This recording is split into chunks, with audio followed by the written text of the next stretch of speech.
আমাদের দৃঢ় আস্থা আছে, আমাদের পরীক্ষিত আমরা সেই 2000 থেকে জুটে আসি। আমরা দেখছি খালেদের নেতৃত্ব, সামনে তারেক রহমানের নেতৃত্ব দেখবো, তার আব্বার নেতৃত্ব আমরা পড়ছি, ছোটবেলাও দেখছি। ইনশাআল্লাহ এটা 90% মুসলমানের দেশের মধ্যে আলেম ওলামা পীর মাশায়েখ মসজিদ মাদ্রাসা সামান্য কোনো লোকসান আসবে, এই নেতৃত্ব কোনোদিন শুনবে না, মানবে না।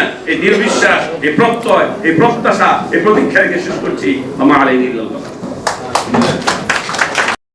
মাধ্যমে আমরা নিশ্চিত করব যে বাংলাদেশের প্রতিটি মানুষের জন্য যে এলাকায় যতজন ডাক্তারের প্রয়োজন, নার্সের প্রয়োজন, টেকনিশিয়ানের প্রয়োজন এবং যে ধরনের টেস্টিং ফ্যাসিলিটির প্রয়োজন সেটা আমরা গড়ে তুলতে পারি।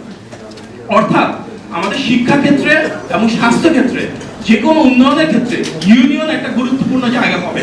আমাদের বিকেন্দ্রীকরণের এমন একটা লক্ষ্য যেখানে আজকে যে বাংলাদেশ আমরা দেখি যে সবকিছুতে চাপ পড়ে এসে ঢাকার উপরে, একজন মানুষের দৈনন্দিন সমস্যা সমাধানের জন্য সবার আগে ঢাকায় চলে আসতে হয়। এই জিনিসটাকে আমরা অনেকটাই পরিবর্তন করতে চাই। আমরা চাই একটা মানুষের সমস্যা হলে প্রথমে ইউনিয়নে যাবে, ইউনিয়নে না হলে উপজেলা যাবেন, উপজেলা না হলে জেলায় যাবেন, জেলায় না হলে বিভাগে যাবেন। একদম এক্সট্রাঅর্ডিনারি কোনো কিছু না হলে ওনাদের ঢাকায় আসা লাগবে না। যখন এই জিনিসটা আমাদের করতে হবে তখন ওভাবে ইনফ্রাস্ট্রাকচার ডেভেলপ করতে হবে। একটা ইনফ্রাস্ট্রাকচার যখন ডেভেলপ করব সেটার জন্য কিন্তু স্বাভাবিকভাবে ইউনিয়ন পর্যায়ে ওখানে অনেক বেশি কর্মসংস্থানের সুযোগ সৃষ্টি হবে। সুতরাং রাষ্ট্রের যেটা মূল দায়িত্ব নাগরিকদের সেবা দেওয়া, সেই দায়িত্বের একটা অংশ কিন্তু নাগরিকদের সেবা ওনাকে এমনভাবে দিতে হবে যেন ওনাকে খুব বেশি দূরে যেতে না হয়, তাকে লোকালি সেই সেবাটা দিতে হবে। আমরা সেটা নিশ্চিত করতে চাই।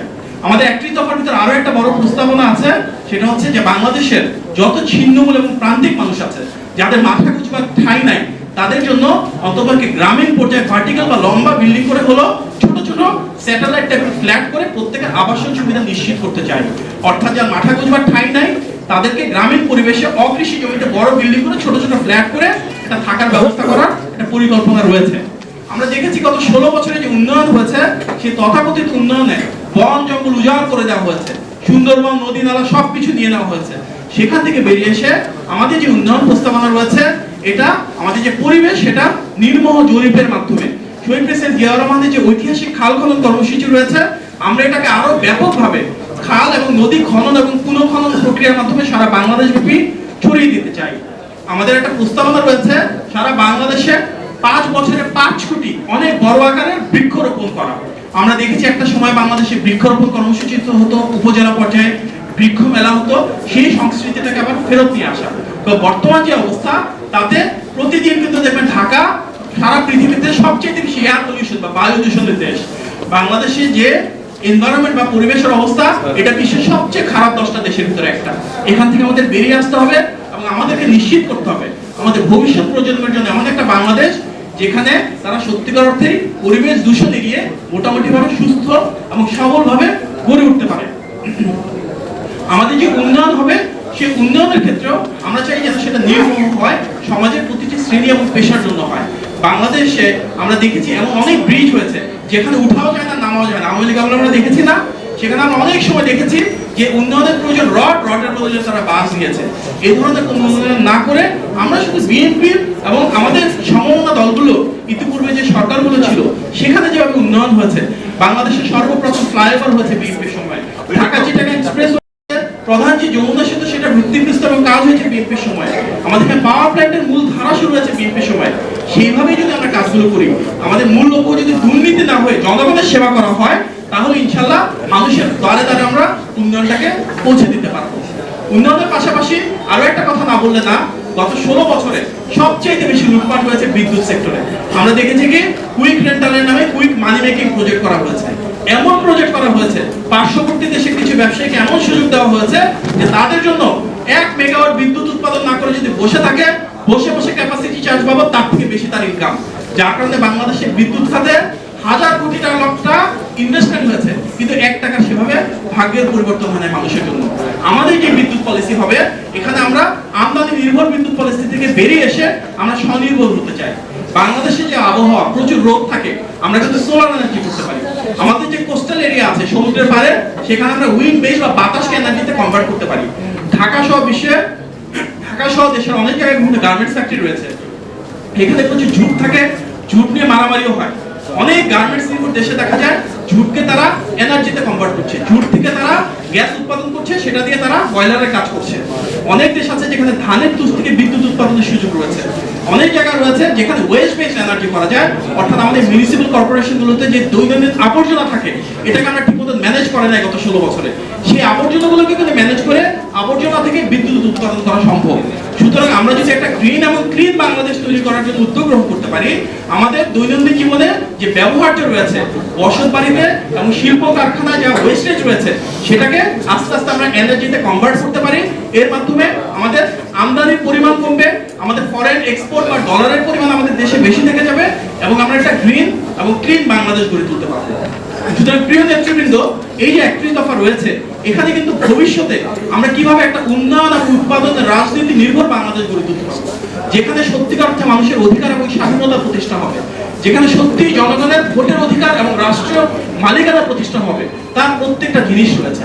এবং এটা যে আমরা শুধু কথার কথা বলছি না, তার সবচেয়ে বড় প্রমাণ এক যে এটা একটা বৃহত্তর জাতীয় ঐক্যের মাধ্যমে গণতন্ত্রের পক্ষে সকল রাজনৈতিক শক্তি এক হয়ে এক প্ল্যাটফর্ম থেকে দেওয়া হচ্ছে, এবং দুই, এটা যে কথার কথা না তার সবচেয়ে বড় প্রমাণ আমরা দেখেছি গত 16 বছরে শেখ হাসিনা ক্ষমতা আঁকড়ে রাখার জন্য নজিরবিহীন গুম, খুন, হামলা, মামলা, মানবাধিকার লঙ্ঘন করেছে।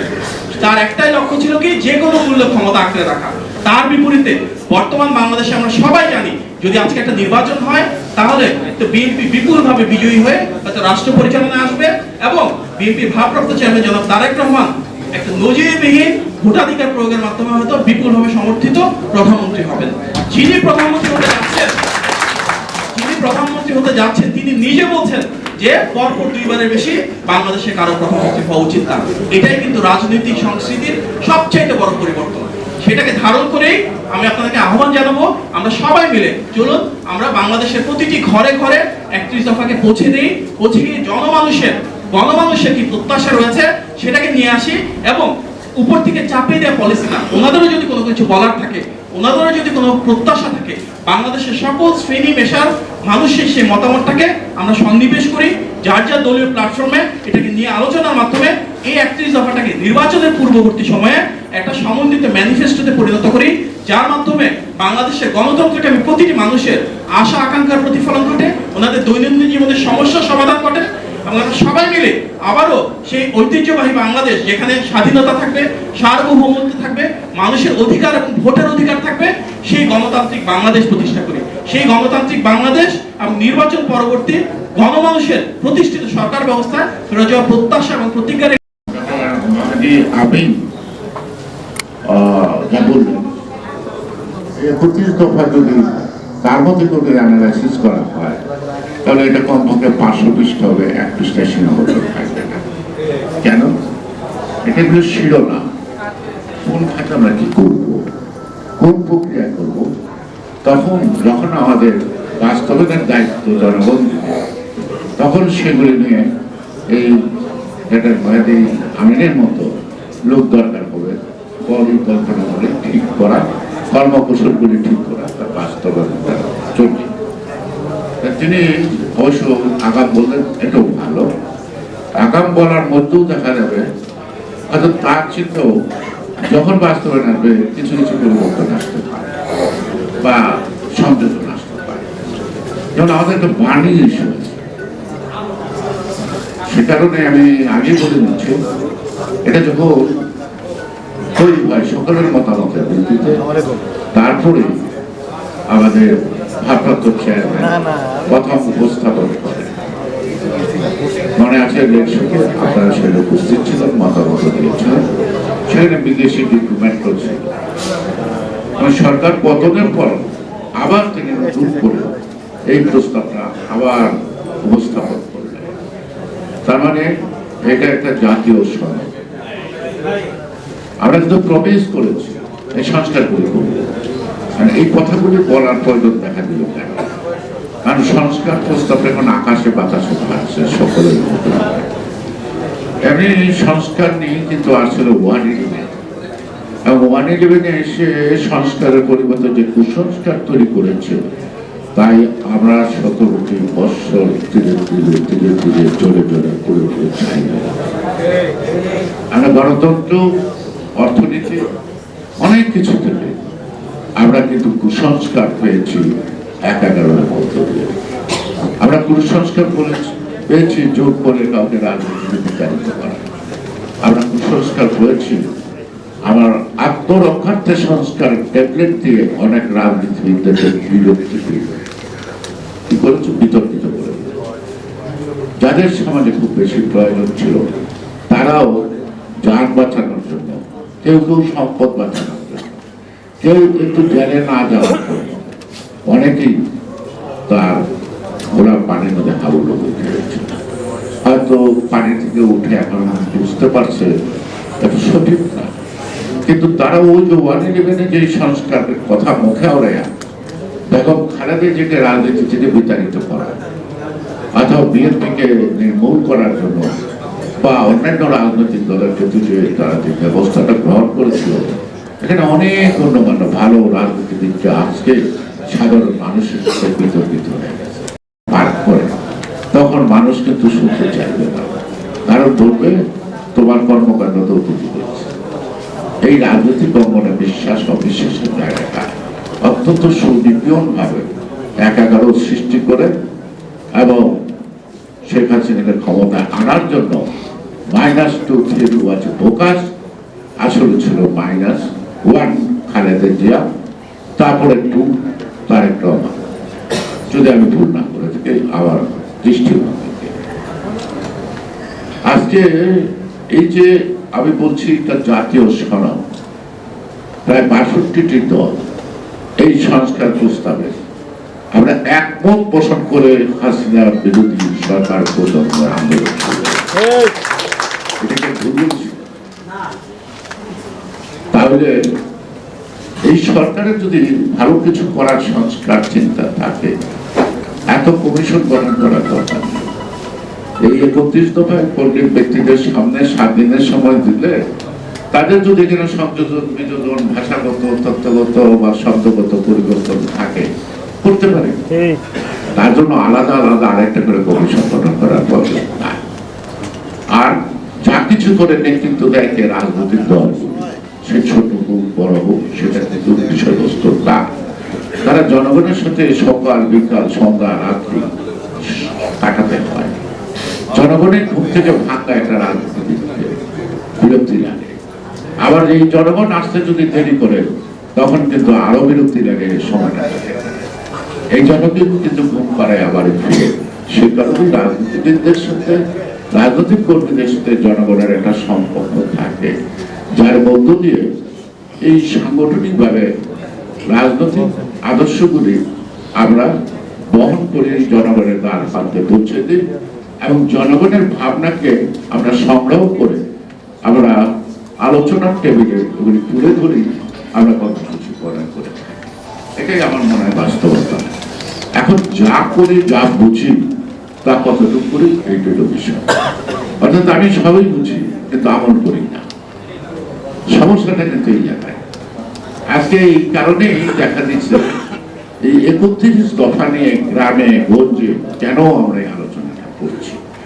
অর্থাৎ এই ভালো কাজটা জনগণ বোঝে, কিন্তু রাজনীতিবিদদের বা রাষ্ট্র ক্ষমতা জায়গা অতীতের অভিজ্ঞতা না লাগে, তাদের মধ্যে একটা সন্দেহ থাকে ক্ষমতা জায়গার আগে সবাই ভালো ভালো কথা বলে, জানে করবো এটা কেন জানে করবো কিনা।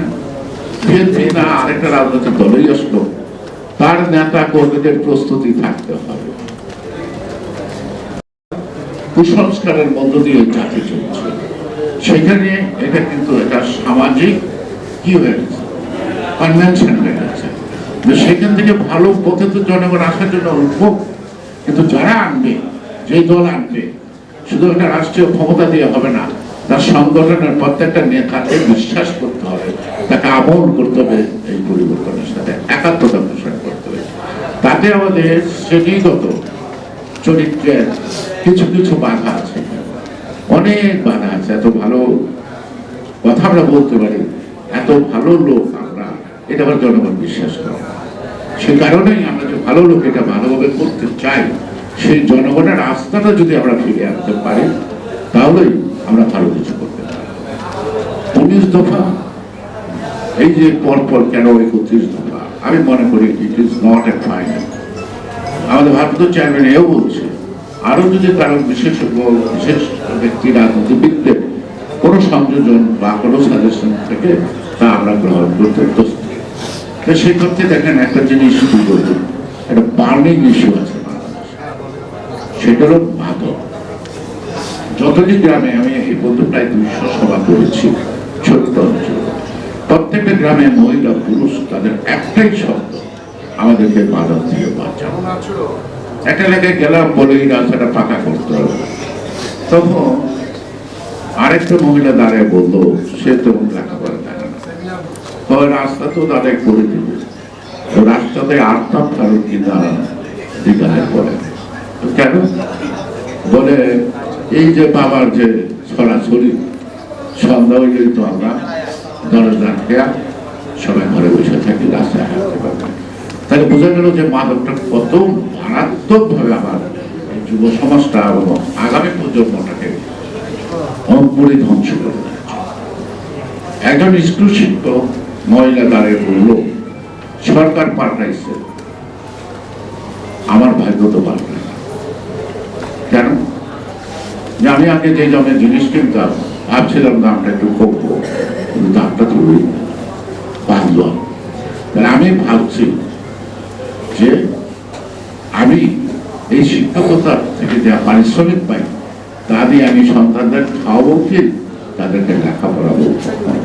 তারপরে দ্রব্যমূল্যটা একটা বার্নিং ইস্যু, সরকার জেনে শুনে দ্রব্যমূল্য নিয়ন্ত্রণে আনার ক্ষেত্রে কি কি পদক্ষেপ নিচ্ছে এই সরকার, এখানে আপডেট ভেবে আজকে বিশ্ববাজারে যে তেলের সয়াবিন তেলের দাম কমছে, কিন্তু আমাদের দেশে সয়াবিন তেলের খবর নেই। আবার ওই বিগত সরকার যে চুরি করছে বিদ্যুৎ খাত থেকে দিচ্ছে, সেখানে আবার এরা এসে আরো দাম বাড়াই দিল। সেখান থেকে এসে তারা জনগণের উপর ভর্তুকিটা না চাপে তারা অন্য কোনো পন্থা অবলম্বন করলো না। আপনি যদি অফিস আদালতে যান তাহলে ঘুষ দুর্নীতি আর এই ট্রান্সফার বাণিজ্য কি করছে, কমে না। এখনো কোটি টাকায় এসপিডিসি দখল হয়। তাহলে এই সরকার যে সংস্কার করবে, কি সংস্কার করবে, কি সংস্কার করবে? এই সংস্কারটাকে আন্তরিকতার স্পর্শ না এই সংস্কারটা সবাইকে এই যে কয়েকটা দিন যেমন যে ঘটনাটা ঘটছে যে আমাদের নেত্রী বেগম খালেদা, আমি তাকে একসময় পয়লা বৈশাখ উপলক্ষে খেতাব দিয়েছিলাম লৌহ মানবী। কিন্তু এই লৌহ মানবীর আপসীন নেত্রী, এই যে তেজি মানুষটা যার মধ্যে আত্মবিশ্বাস, মারাত্মক সত্যকে প্রতিষ্ঠা করা, সবাই আপসীন বা বাংলা কথা অনেকে বলে ময়ূর বাউলা, মানে এই তাকে যখন বাড়ি থেকে জোর করে বের করে দিল অন্যায় ভাবে একটা বলে, এই লৌহ মানে চোখেও ফোটা ফোটা জল নালমনুদা নামক একজন ব্যক্তি ছিল আমাদের, তিনি বললেন ম্যাডামের কান্না ঠিক হয় না। আমি নালমনুদারে টেলিফোন করে বললাম কান্নার কোনো কারণ হয় না, অর্থাৎ গানের স্বরলিপি আছে, কান্নার স্বরলিপি নাই। কে তার দুঃখ কিভাবে প্রকাশ করবে, তার হৃদয় থেকে কিভাবে প্রকাশিত হবে সেটা সে নিজেও জানে না। তাহলে 32 নম্বর বাড়িটা তো ভাঙার কথা আমাদের, তাইলে আমরা এই কাজটা না করে ইমানদারের কাজ করি না। আমার নেত্রীকে বলতে শুধু মানুষকে নেই কেন, 6, 7, 8 তিনটা দিন গেল, এই তিনটা দিন আরো 5টা দিন লাগলো। তখন যদি 32 নম্বর বাড়ি ভাঙা পুকুরও বানাইতো, মাছ চাষ করতো, কেউ কিছু করতো না। 6 মাস পরে আমার এই চেতনা প্রকাশ করতে এটা আমাকে বুঝতে হবে। আমি খুশি অখুশির কথা বলছি না, আমি খুশি বা অখুশির কথা বলছি না। আমরা যে ব্যাড ট্রেডিশন থেকে বেরিয়ে আসার জন্য সংস্কারের চিন্তা করছি, কিন্তু আমরাই যদি ব্যাড ট্রেডিশন তৈরি করি, আগামী দিন আপনার বাড়ি আমার বাড়ি রক্ষা পাবে কি? যদি এই ট্রেডিশন তৈরি হাসিনা নাই জড়ায় পাগল হয়ে গেছে, এর মস্তিষ্ক বিকৃত, যা খুশি তাই করতে পারে। আমি তার কথা কান দেবো কেন, আর সেই ফাঁদে পা দেবো কেন? নাকি ও যদি সাহসী হতো বাংলাদেশের থেকে ফেস করত। বরং শেখ হাসিনা দ্বিতীয়বার তার পিতাকে খুন করত। এখন শেখ মুজিবের মৃত দিবস পালন হবে 5ই আগস্ট এবং 15ই আগস্ট, তাই না?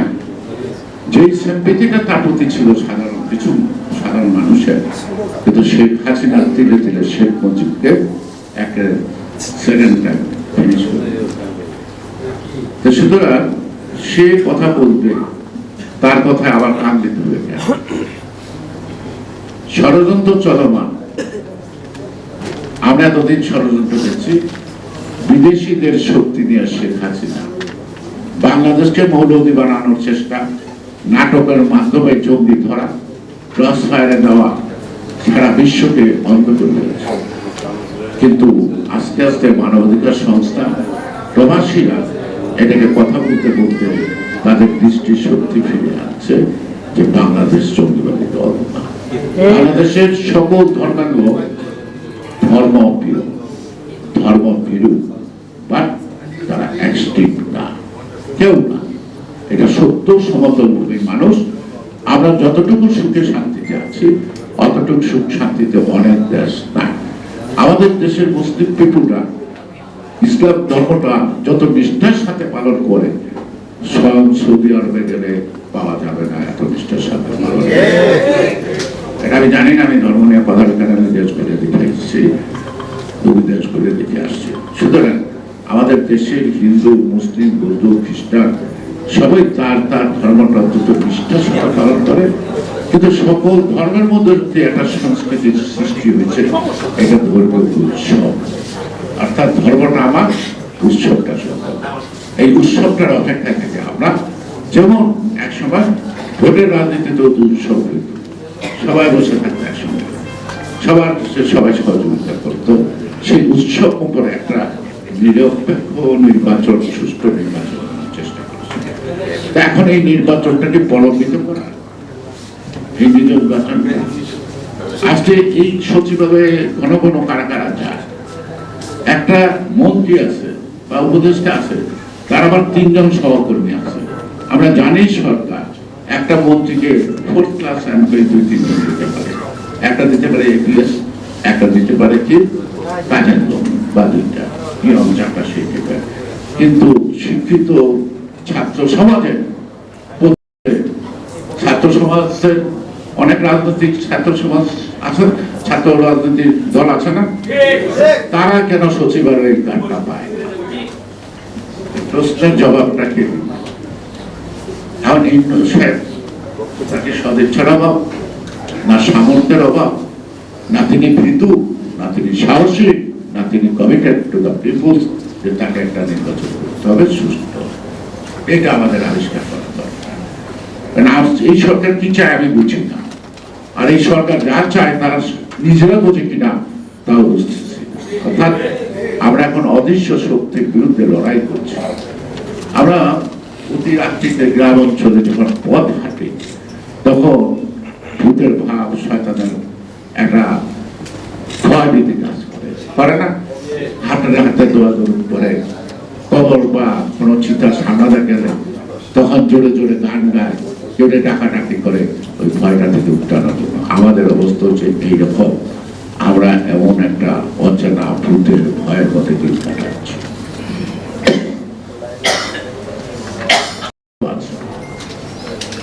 ঘটনাটা কি? আপনারা হয়তো সিনেমা এটা দেখতে পারেন, আমজাদ হোসেনের গোলাপি এখন এটা 1978 সালে পর্যন্ত রিলিজ হয়েছে। গোলাপি গ্রামের একটা ছিন্ন মধ্যে মা বাবা নাই, একমাত্র ঠিকানা একটা নানি আছে, ঘর বাড়ি নাই, এবারে ও বাড়ি কাজ করে। তারপরে গোলাপি একটু বড় হতে থাকে, ওর দুর্ভাগ্য সুন্দর, তখন এবারে ও বাড়ির লোকরা নানা কথা বলে, আসতে বসে ট্রেনে ট্রেনে নানি আনে, নাতি ভিক্ষা করে, এক গ্রামের মাতবর চোখ পড়ে, তখন মহান মাতব্বরা সবাই গোলাপীকে নিয়ে একটা বৈঠকে বসে তার বিচার করবো, মানে আমাদের গুজরাট মেয়ে ইত্যাদি ইত্যাদি। আর এইসব বিচারে দেওয়ার লোকজন বেশি হয়, সবাই আসে, তখন সবাই গল্প করতেছে, কথা বলতেছে, কিন্তু কোনো রায় দিচ্ছে না। অনেকক্ষণ পর ট্রেনের হুইসেল বাজছে, তখন গোলাপীর নানি গোলাপীর হাত ধরে টাকা বলে, চল গোলাপি, এই বাদ বোরা সহ ট্রেন ফেল করানোর তালে আমরা কোনো ট্রেনে অর্থাৎ তার ভিক্ষা সম্ভব। এখনকার গোলাপি কি আমাকে ট্রেন ফেলানোর, এই মা গোলা কি ট্রেন ফেলানোর তালে আছে কিনা, অর্থাৎ সেই নির্বাচনী ট্রেন যাতে আমরা না ধরতে পারি, নির্বাচনটা যাতে না হয়। কারণ আরেকটা পছন্দ মতো দল কিংস পার্টি মানে ছিল, এমন একটা সারা শব্দ আওয়াজ পাওয়া যায়, তাই না? তারা জন্মগ্রহণ করিলে, তারা সাবালক হইলে, তাতে বেশি সাবালক হওয়ার দরকার নাই, নির্বাচনী প্রার্থীতে আরো 3 বছর বয়স কমায় দেয় তো পারে। তাহলে মাতৃকুলে যারা আছে তাদের বয়স কত নির্বাচনে শিশুদের যদি জনগণ ভোট দেয় দেবে।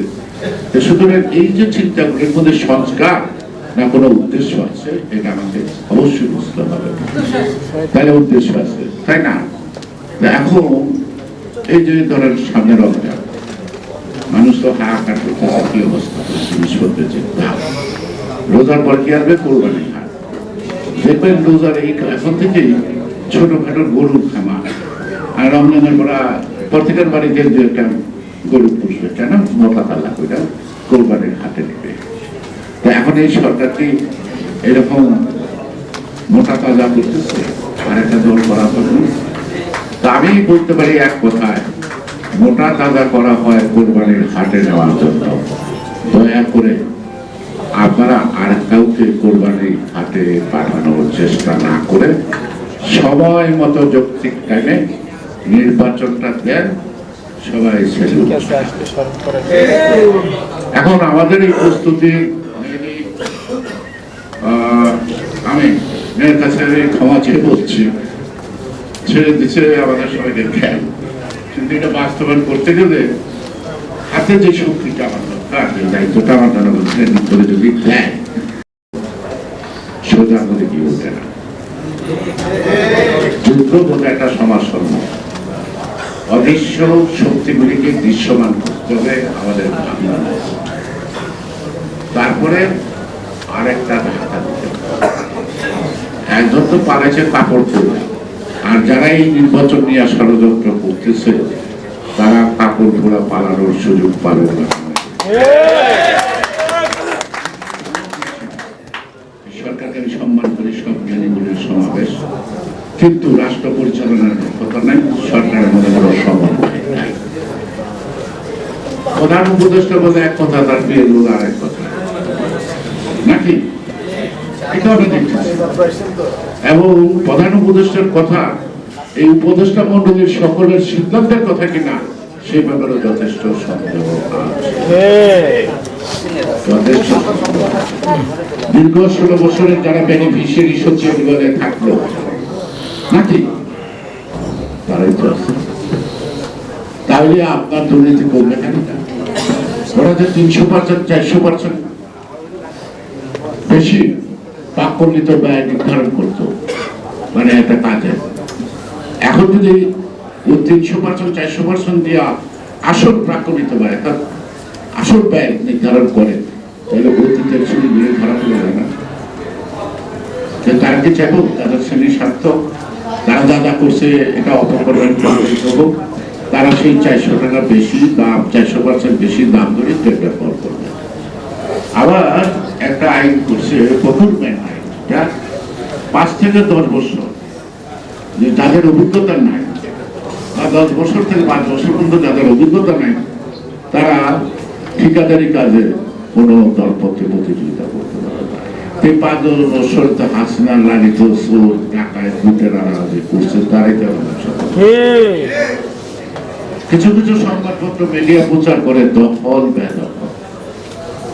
আপনার দোকান, আপনার ব্যবসা প্রতিষ্ঠান, আপনার জায়গা ওরা 16 বছর দখল করে রাখছে। আপনি আপনার কাগজপত্র নিয়ে যদি আপনি আপনার জায়গা পুনরুদ্ধার করেন, সেটা কি দখলের পর্যায়ে পড়ে? তাহলে হাসিনা যা যা করছে, যেখানে যা আসলো তাই আমরা লালন পালন করি। পরিবর্তন নিতে হবে, পরিবর্তন তো করতে হবে। আমরা তো রাষ্ট্রীয় ক্ষমতা দখল করতেছি জনগণের ভোটে, অর্থাৎ ওদের মতো না। এখন ঘটনা ঘটে, পুলিশও থাকে, আর্মিও থাকে, সবাই থাকে, আর প্রশাসনও থাকে। জিজ্ঞেস করলে হেমন্তী শুক্লার মতো গান শোনাবে।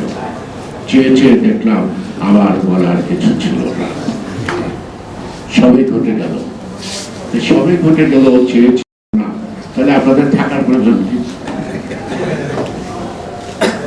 বলার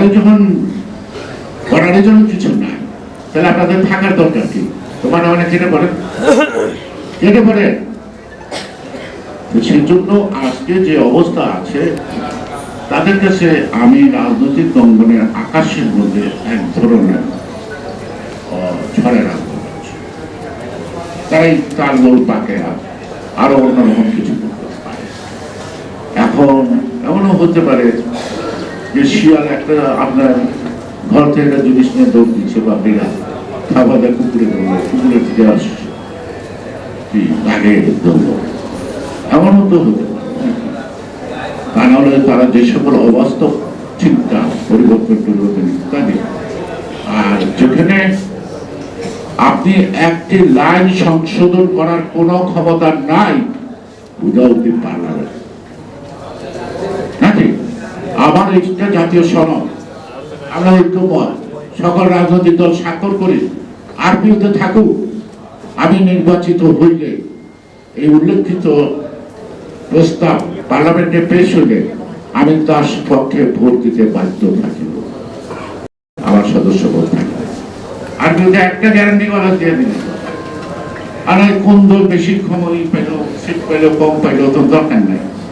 ওখানে এই সংস্কার প্রস্তাব একটা পরে একটা আসবে, আমরা সবাই ভোট দিয়ে পাশ করে ঐক্যমতের ভিত্তিতে আমরা দেশটাকে পরিচালনা করি।